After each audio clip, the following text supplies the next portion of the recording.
आज सर्वे में हम चर्चा कर रहे हैं गोल्ड की, जी हाँ सोने की, कि भारतीय परिवारों का व्यवहार सोने के प्रति कैसा है। बचत के लिए कितने भारतीय सोना खरीदते हैं, किन राज्यों में खरीदते हैं, किन शहरों में सबसे ज़्यादा खरीदते हैं। तो चलिए सबसे पहले आंकड़ा कि भारत में कितने प्रतिशत परिवार सोने में बचत करते हैं। स्क्रीन पर आपके आंकड़ा कि भारत में 2023 का ये ट्रेंड है कि 21% लोग ऐसे हैं जो सोना खरीदते हैं। ज्वेलरी के लिए कह लीजिए, निवेश के लिए कह लीजिए, यानी कि खपत के लिए भी हो सकता है, निवेश के लिए हो सकता है, लेकिन हाँ भारत में 21% परिवार ऐसे हैं जो सोना खरीदते हैं। 2022 में ये आंकड़ा 15% का था, लेकिन 2023 में बढ़कर ये 21% हो गया। सर इस बढ़ोतरी के पीछे कोई खास वजह? दो तीन वजह है। पहली चीज तो कि भारत में सोना निवेश के लिए, बचत के लिए एक महत्वपूर्ण हिस्से के तौर पर इस्तेमाल होता है, पर इतना भी बड़ा नहीं है। ऐसा भी नहीं है कि कोई बहुत बड़ा हिस्सा हो। अभी भी हम देखते हैं कि परिवारों की बचतों में सोने का एक अपना हिस्सा है। पर पिछले साल की बढ़ोतरी में दो महत्वपूर्ण चीजें थी। जो लोग सोने को करीब से देख रहे थे, बाजार में निवेश कर रहे थे, उन्हें पता था कि पिछले साल सोने की तेजी के हिसाब से सबसे महत्वपूर्ण रहा। पूरे साल में सोने ने करीब 13% के आसपास का रिटर्न दिया, जो कि महंगाई की दर से ज्यादा था, और इसलिए पिछले साल सोने में हमने खरीद भी देखी। आपको हमने बीच बीच बताया कि सरकार की तमाम कोशिशों के बावजूद, डिस्करेज करने के बावजूद, ड्यूटी लगाने के बावजूद भारत में सोने का इंपोर्ट भी रिकॉर्ड स्तर पर हुआ, आयात भी बढ़ा और लोगों ने उसकी खरीद भी बढ़ाई। सोने की इस खरीद में फिजिकल गोल्ड की खरीद भी शामिल है, और जैसा हमें सर्वे में संकेत मिला है कि थोड़ी डिजिटल गोल्ड, बॉन्ड्स और बाकी की जो पेपर गोल्ड है उसकी खरीद भी शामिल है। लेकिन सोना फिलहाल इस पिछले साल भारतीयों की निवेश पसंद में या बचत पसंद में शामिल रहा, और बल्कि उसमें बढ़ोतरी भी हुई। अगली बात कि ये सोना तो भारतीय खरीदते हैं अगर 21%, लेकिन क्या वाकई अमीर लोग सोना खरीदते हैं या जिनकी आय कम है वो भी सोना खरीदते हैं? ये आंकड़ा आपको निश्चित तौर पर चौंका सकता है। 15,000 रुपए से कम भी अगर कोई कमाता है ना, तो वो भी सोना खरीद रहा है। 21% लोग वो हैं जो 15,000 से 35,000 रुपए के बीच कमाते हैं, वो भी सोना खरीद रहे हैं, और फिर ऊपर वाले भी लगातार जिस हिसाब से आय बढ़ रही है, देखिए सोने का प्रतिशत भी बढ़ता जा रहा है। सर ये दिखाता है कि आप चाहे कितना भी कम कमाएं, सोने के प्रति लगाव है। 15,000 से कम की आय वाले लोगों में भी 18% लोग ऐसे मिले जिनके पास सोने में थोड़ी बहुत बचत उपलब्ध थी। ये सोने की जो स्वीकार्यता है बचत के तौर पर, संकट के समय, मुश्किल के समय इस्तेमाल के इंस्ट्रूमेंट के तौर पर, वो लगातार बढ़ती दिखाई दे रही।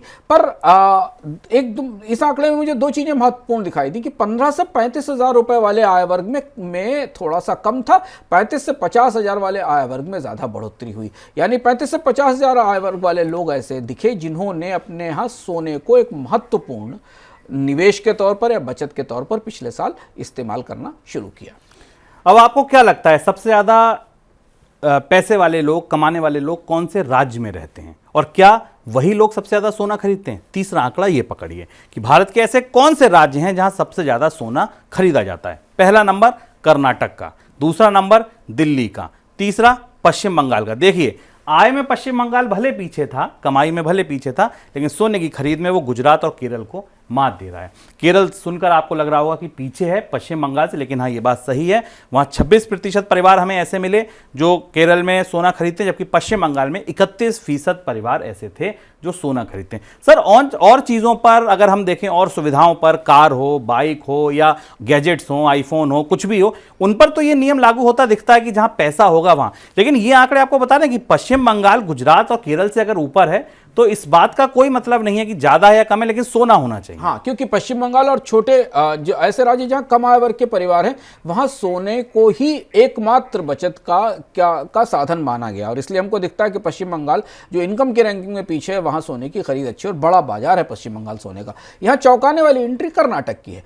केरल को आमतौर पर सोने की खरीद के लिहाज से सबसे महत्वपूर्ण माना जाता है, और कहा जाता है कि केरल में सोने में बड़ा निवेश होता है। लेकिन कर्नाटक में इस साल के हमारे सर्वे से पता चला कि कर्नाटक सबसे आगे था। कर्नाटक में लोगों ने सोने में बड़ा निवेश किया और सोने की बड़ी खरीद की, जो कि बदलता हुआ सा ट्रेंड है। गुजरात में चूंकि वित्तीय और फाइनेंशियल इन्वेस्टमेंट्स काफ़ी हैं स्टॉक मार्केट में और आईपीओज में और म्यूचुअल फंड में, तो गुजरात में भी एक हिस्सा सोने में निवेश के लिए जाता है। लेकिन अगर आप ध्यान से देखें तो ये रुख बड़ा भारत में सोने की की लोकप्रियता का ये रुख बड़ा डाइवर्सिफाइड है। अगर आप पूरे भारत के नक्शे पर देखें तो हर क्षेत्र से आपको एक राज्य दिखाई दे जाएगा जो सोने की खरीद में अग्रणी है। बंगाल पूर्व से आता है, दक्षिण भारत के भी राज्य दिखते हैं, पश्चिम के भी राज्य दिखते हैं। तो सोना एक प्रायोरिटी इन्वेस्टमेंट या प्रायोरिटी सेविंग है, ये इस सर्वे से हमें पता चला। देखिए टॉप के 5 शहरों में नॉर्थ से दिल्ली, साउथ से केरल और कर्नाटक, वेस्ट से अगर आप देखें तो गुजरात और ईस्ट से अगर आप देखें तो पश्चिम बंगाल। तो भारत के चारों कोनों में सोना खरीदा जा रहा है। अब वो कौन से राज्य हैं जो सोने पर कम भरोसा करते हैं या बचत में सोने का निवेश में इस्तेमाल कम करते हैं? असम छोटा राज्य, हिमाचल छोटा राज्य, लेकिन मध्य प्रदेश, देखिए मध्य प्रदेश एक ऐसा बड़ा राज्य है, बिहार एक ऐसा बड़ा राज्य है जो सोने पर भरोसा कम करता है। या तो ये बचत ही कम करते हैं, और अगर बचत करते भी हैं तो उसमें जो सोने में उनकी होल्डिंग्स है वो कम है। सर ऐसा क्यों? इनमें सारे राज्यों में बिहार, उड़ीसा जैसे राज्य हैं जिनके यहाँ परिवारों की आय कम है, लेकिन यहाँ एक डाइवर्जेंट है, बड़ा इंटरेस्टिंग डाइवर्जेंस है। आय पश्चिम बंगाल में भी कम है, पर पश्चिम बंगाल की वरीयता में सोना ऊपर है। पर इन राज्यों में जहां आय कम है वहां सोने में बचत की उतनी वरीयता नहीं है। नॉर्थ ईस्ट एक चौंकाने वाली एंट्री है। असम में सबसे कम लोग सोने में निवेश कर रहे हैं या सोने में बचत कर रहे हैं। ये एक दिलचस्प रुख है, इसे और गहराई से पड़ताल करके हम समझने की कोशिश करेंगे कि आखिर ऐसा क्यों है कि नॉर्थ ईस्ट में सोने की डिमांड कम है। हिमाचल में मांग कम होना स्वाभाविक है, क्योंकि हिमाचल में बाकी वित्तीय निवेश भी होते हैं। मध्य प्रदेश एक और आउटलायर राज्य निकलता, बड़ा राज्य है, काफी बड़ी आबादी है मध्य प्रदेश की, पर मध्य प्रदेश में परिवारों की आय सीमित है और इसलिए सोने में निवेश कम है। चलिए अब आगे बढ़िए। देश में देख लिया, राज्य में देख लिया, अब शहर देखिए। क्या आपका शहर उन शहरों में है जो सोना खरीदता है? तो देखिए शहरों में एंट्री में अगर आप देखिए तो सबसे ऊपर जिस शहर का नाम है बेंगलुरु, तिरुवनंतपुरम, दार्जिलिंग, सबसे ज्यादा सोना खरीदने वाले परिवार। 2022 में ये तीनों कोई और थे, सूरत था, कृष्णा था, थाने था, लेकिन 2023 में तस्वीर बदल गई। सर ये तस्वीर क्यों बदली? ये बेहद दिलचस्प है। जैसे शेयर बाजारों में बढ़ोतरी इस बार दिखाई दी तो गुजरात का शहर इससे बाहर हो गया, सूरत बाहर हो गया और बेंगलुरु से सबसे ऊपर निकल कर आ गया। तो हमें फिर ये दिखाई दिया कि बंगाल, जिसको हमने अपने राज्यों में भी पाया था कि सोना खरीदने वाले राज्यों में प्रमुख है, वहाँ का शहर दार्जिलिंग में करीब 59% परिवार जितने सर्वे में शामिल थे उसमें 59% परिवार, 59% परिवारों ने सोने में किसी न किसी तरह से निवेश कर रखा था। केरल इसमें महत्वपूर्ण है, केरल में बड़ा निवेश है और बेंगलुरु में, जबकि महाराष्ट्र अब इससे बाहर हो गया और गुजरात भी इससे बाहर हो गया। तो ये आज हमने पड़ताल की गोल्ड की। ऐसे ही अब लगातार हम स्टेट वाइज, सिटी वाइज आपके पास इस सर्वे की और सारी डिटेल्स लाते रहेंगे।